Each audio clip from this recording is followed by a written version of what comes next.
Құрметті комиссия мүшелері, қадірлі әріптестер, комиссия қарауына Конституцияның 18-ші бабына қатысты бірқатар ұсыныстар келіп түсті.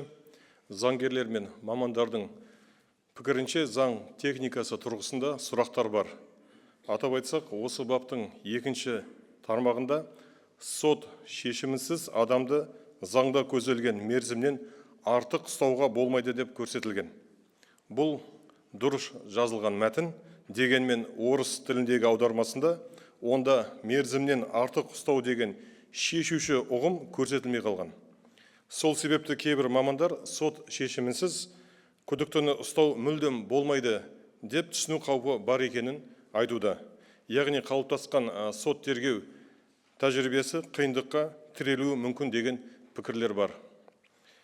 Мәтін мазмұнына қарасақ, расында да дәл солай. Кісі өлтіру, басқа да қоғамға қауіпті қылмыстар кідірісті көтермейтіні айдан анық.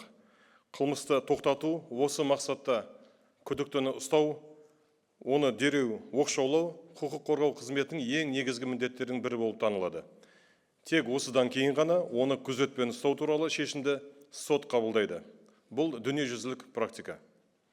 Конституция еліміздің басты құқықтық темірқазығы, оның әрбір нормасы анық және түсінікті болуы қажет. Және керісінше екі ұшты болмауы тиіс.